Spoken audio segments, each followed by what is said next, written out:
വളരെ സിമ്പിളായിട്ടുള്ള ഒരു പൊതിച്ചോറിൻ്റെ വീഡിയോ ആണ് ഇന്ന് കാണിക്കുന്നത്. പൊതിച്ചോറിൽ വയ്ക്കുന്ന സാധനങ്ങളുടെ എല്ലാം ചെറിയ ചെറിയ ഭാഗങ്ങൾ ഈ വീഡിയോയിൽ ഉൾപ്പെടുത്തിയിട്ടുണ്ട്. അപ്പോൾ ആദ്യം തന്നെ ഉരുളക്കിഴങ്ങ് ഉപ്പേരിയാണ് ഉണ്ടാക്കിയെടുക്കുന്നത്. ചമ്മന്തി ഉണ്ടാക്കാനായി കുറച്ച് തേങ്ങ മിക്സിയുടെ ജാറിലേക്ക് ഇട്ട് കൊടുത്തിട്ടുണ്ട്. അതിൻ്റെ ഒപ്പം 3 വറ്റൽമുളക്, 2 ചെറിയ ഉള്ളി, ഒരു ചെറിയ കഷ്ണം ഇഞ്ചി, കുറച്ച് പുളി ഇട്ട് കൊടുക്കുന്നുണ്ട്. കുറച്ച് കറിവേപ്പില കൂടെ ചേർത്ത് കൊടുക്കുന്നുണ്ട്. ഇനി ആവശ്യത്തിനുള്ള ഉപ്പ് കൂടെ ചേർത്ത് നന്നായി അരച്ചെടുക്കാം. ഇനി കുറച്ച് മോര് കൂടെ കാച്ചിയെടുക്കാം. കുറച്ച് എണ്ണ പാത്രത്തിലേക്ക് ഒഴിച്ചു കൊടുത്തിട്ടുണ്ട്. ഇതിലേക്ക് കുറച്ച് കടുകിട്ട് പൊട്ടിച്ചെടുക്കാം. അല്പം ജീരകം കൂടെ ചേർത്ത് കൊടുക്കാം. ഒരു നുള്ള് ഉലുവ കൂടെ ചേർത്ത് കൊടുക്കുന്നുണ്ട്. ഇനി ഇതിലേക്ക് 2 വറ്റൽമുളക് പൊട്ടിച്ചത് ചേർത്ത് കൊടുക്കാം. ആവശ്യത്തിനുള്ള കറിവേപ്പില കൂടെ ചേർത്ത് കൊടുക്കുന്നുണ്ട്. നല്ലപോലെ മിക്സ് ചെയ്തതിന് ശേഷം ഇതിലേക്ക് തൈര് നല്ലപോലെ ലൂസാക്കി എടുത്തത് ഇതിലേക്ക് ഒഴിച്ചു കൊടുക്കുന്നുണ്ട്. അല്പം മഞ്ഞൾപ്പൊടി കൂടി ചേർത്ത് കൊടുത്തിട്ടുണ്ട്. മഞ്ഞൾപ്പൊടി ചേർത്തതിന് ശേഷം നല്ലപോലെ ഒന്ന് മിക്സ് ചെയ്തെടുക്കുന്നുണ്ട്.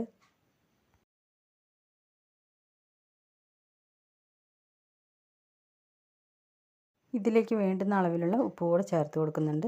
ഉപ്പ് ചേർത്ത് നല്ലപോലെ ഒന്ന് ഇളക്കി യോജിപ്പിച്ചെടുക്കാം.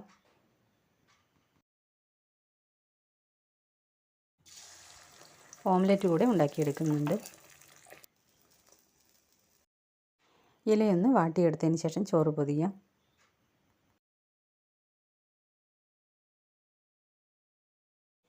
ആവശ്യത്തിനുള്ള ചോറ് ഇലയിലേക്ക് വിളമ്പുന്നുണ്ട്.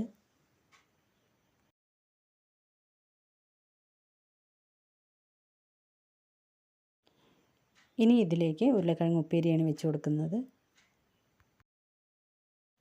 കുറച്ച് മാങ്ങാച്ചാറ് കൂടെ വയ്ക്കാം. ഇനി ഉരുട്ടിയെടുത്ത ചമ്മന്തി കൂടെ വയ്ക്കാം. ഉപ്പിലിട്ട കണ്ണിമാങ്ങയാണ് വയ്ക്കുന്നത്. ഒരു പപ്പടം കൂടെ വയ്ക്കുന്നുണ്ട്. കൊണ്ടാട്ട മുളക് കൂടെ വയ്ക്കാം. മുട്ട കൂടെ വെച്ചാൽ പൊതിച്ചോറ് കംപ്ലീറ്റ് ആയി. ഇനി ഇല നന്നായി ഒന്ന് പൊതിഞ്ഞെടുക്കാം. പണ്ടൊക്കെ എന്നും പൊതിച്ചോറായിരിക്കും. സ്കൂളിൽ പോവുകയാണെങ്കിലും ശരി, ജോലി സ്ഥലത്തേക്ക് പോവുകയാണെങ്കിലും ശരി, അഥവാ യാത്രകളിലാണെങ്കിലും ശരി, ഭക്ഷണം പൊതിഞ്ഞു കൊണ്ടുപോകാറാണ് പതിവുള്ളത്.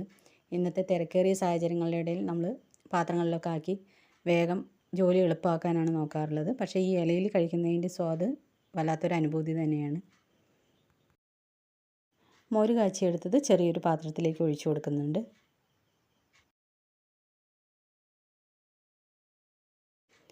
അമ്മൂസ് കുറേ നാളായി പൊതിച്ചോറ് കഴിക്കണമെന്ന് പറയാൻ തുടങ്ങിയിട്ട്. അപ്പോൾ ശരി എന്നാൽ അവളുടെ ആഗ്രഹമല്ലേ എന്ന് വിചാരിച്ചിട്ടാണ് ഇന്ന് പൊതിച്ചോറ് ആക്കിയത്. ഇത് വളരെ ഈസിയാണ്. നമ്മൾ മറ്റുള്ള കറികളൊക്കെ ഉണ്ടാക്കിയെടുക്കുന്നതിനേക്കാളും വളരെ എളുപ്പത്തിൽ ഈ പണി കഴിയും. അപ്പോൾ പൊതി തുറന്നിട്ടുണ്ട്. നല്ല മണമാണ് വരുന്നത്. അപ്പോൾ ശരി, ഞങ്ങൾ കഴിക്കട്ടെ.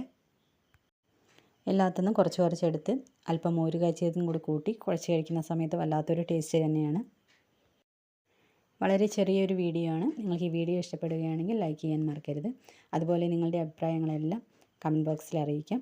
അടുത്ത നല്ലൊരു വീഡിയോയുമായി ഇനി വീണ്ടും വരാം. അതുവരെ എല്ലാവർക്കും താങ്ക്